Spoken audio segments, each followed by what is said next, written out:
Asake Ade lọ́lọ́jọ́bí tòní, Zakariya Mistura Olúwatóbi, Simisola ó ti ṣọdún èní ó ṣe tẹ̀mí lágbára Elédùmarè ọba.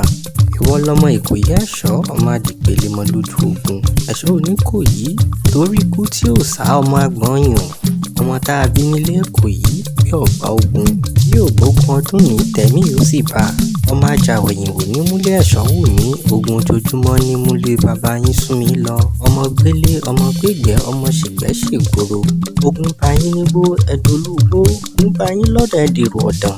Wọ́n ní Olúkòyí ó jagun àbọ̀ ò jagun, Olúkòyí ọ̀jọba àbọ̀ ọ̀jọba, Olúkòyí ọ̀ṣọdẹ àbọ̀ ọ̀ṣọdẹ. Baba ńlá yín wá jagun bí ẹni ò lè ṣọdẹ, ó ṣọdẹ bí ẹni ò lè jọba, ó tún wá jọba ó wá pẹ́ kánrin kése.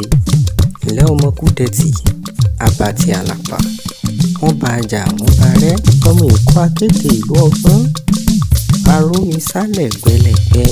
Ǹlẹ́ o Asake oníbàtà, ọmọ arómi sálẹ̀ gbẹlẹ̀gbẹ́, mo lógun kútere àṣà lóògùn, òòṣà ni ó ṣẹ̀ mọ́ṣẹ́ kútere, òṣògbòbí kútere gborí ni.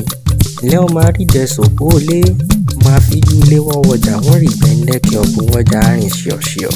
Asake ó ti ṣọdún èní ó ṣe tẹ̀mí tòótọ́ ọmọ nínú owó nínú àìkú tí ń jẹ́ baálẹ̀ ọ̀rọ̀, o ò ní táwọ́ ná, ayé ò ní fẹ́ gbà fún ọ lóúnjẹ. Ó ti ṣọdún èní ó ṣe tẹ̀mí tòótọ́ ọmọ. Happy birthday to you.